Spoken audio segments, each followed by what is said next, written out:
And when I got through going for the motors, they owed me quite a little bit of money, somewhere around $1,400 or something like that. At that time, that's quite a little bit. Not so much now, but for a new motor shop to lose that much, it wasn't good. But anyway,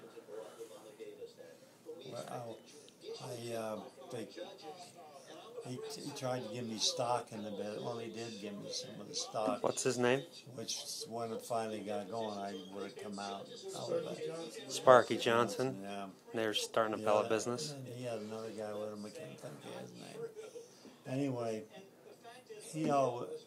Anyway, he ended up going broke in that place up there, bankrupt. So I lost all that.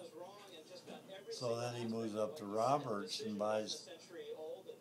Oh, somebody started or else he started it, borrowed the money and started. I can't remember.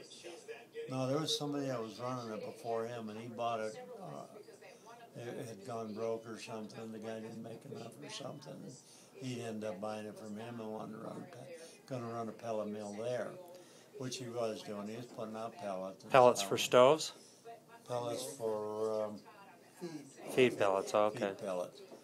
So anyway, he calls me up this one day and says, "Hey, I need you to come up and do a little electrical work for me." I said, "You got to be kidding."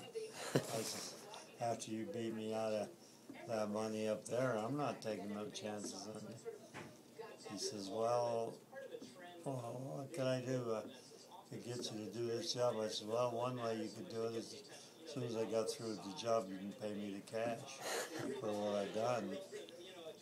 And he said, well, I'll pay you cash every time you come in and do a job for me. So started out that way. He paid me cash for what I'd done. He paid me cash.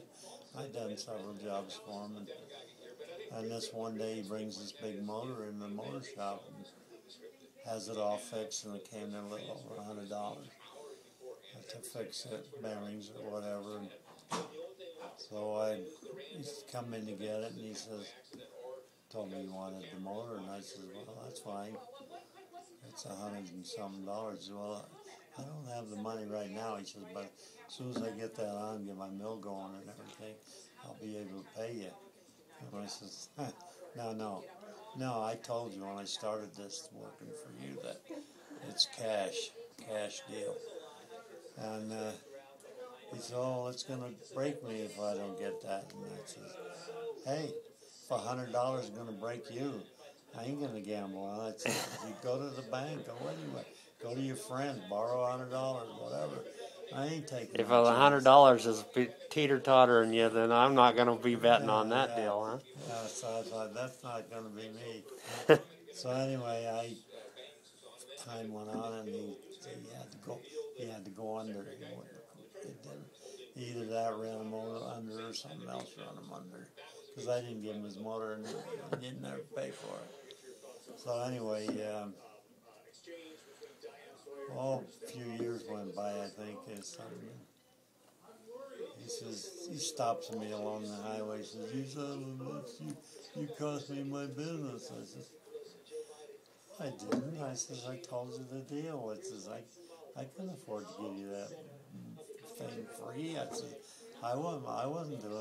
I'm not doing that great in business that I can throw away $100.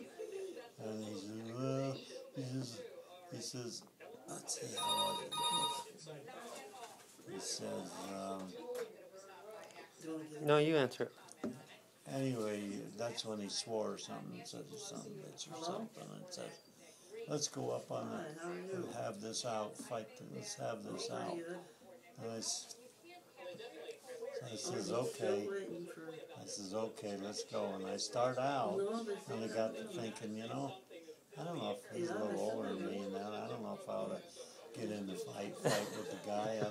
I'll stop him and tell him to think about it. And if he still wants to do it, we'll do it. And we'll go out to Roberts and do it. And he said, oh, I knew you were chicken shit, you know. So that's it. Let's go. Let's go. So I go up by the college. He's coming at me like this, and I just wham! I hit him so hard on the right side of his face that he went out. And I waited for him to come to there for a minute. And he says, "Oh, you lucky son of a bitch." He says, "You got a lucky punch in me." He says, and so he gets up and wants to go at it again. And so we start at it again.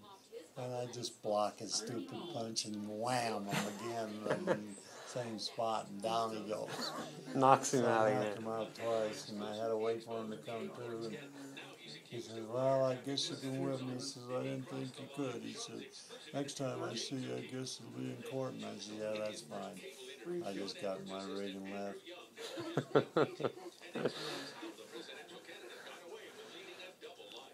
Yeah, I give him the old knuckles right on the right side, left side of his head. Punch him with your left hand or your right hand? No, I knuckled. Dick, how long does the procedure going to take? Well, I don't think it takes too long to pour powder in, but I don't think it takes that long. probably an hour, half hour. Who's that? Yeah, I talked to him yesterday. I talked to Tina. Well, you think it's going to happen. Why? I mean, What are they waiting for? what's going on with Denier? I mean, he surely heard about it. He surely knows he's got to do it. It's either today or tomorrow, or maybe he wants to wait till this other guy gets back now. I don't know. Who knows what all these guys are thinking. Frustrating. So what did you think of that?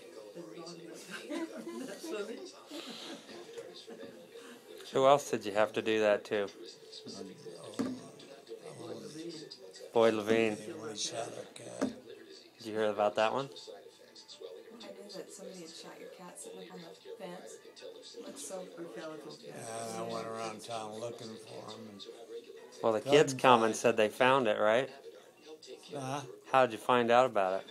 Let's see. Somebody, McCulloch McCulloch called me and said he'd seen him shoot it right off the post. And I went looking for him. He's bigger than I am, too. He was huge. He's a pretty good-sized guy anyway. I couldn't find him. So I go back down my street, like I was heading home, and I see him coming around that corner in his four-wheeler. Right where he went when he killed the cat in my same place. So anyway, I stopped him. I said, "What do you think you're doing? Kill my kid's cat?" He says, "Oh, no." I says, "What do you mean you don't know?"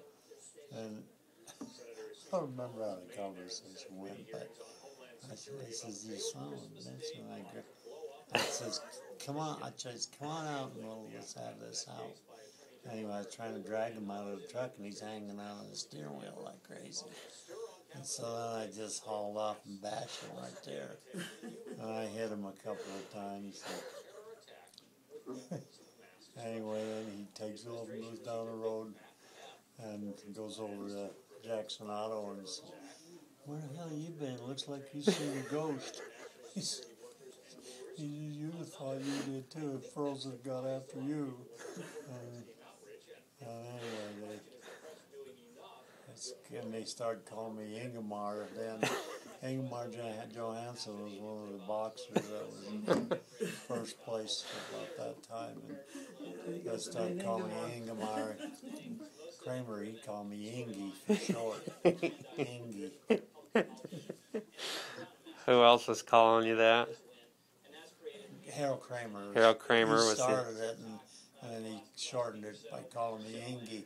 But they heard it. Everybody heard it. Needle Myers and everybody. They knew about it when I was bowling. I was bowling with him, and Ingemar! the story passed on. Just the story going on, just like the one about when they come down the hill with the Jeep. You know, everybody hears about that one guy, Smitty, in our bowling group, got telling a few people about that.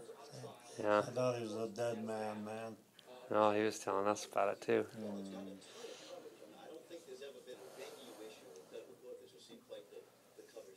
Yeah. Did I show you this? Uh-huh. Did I show you this?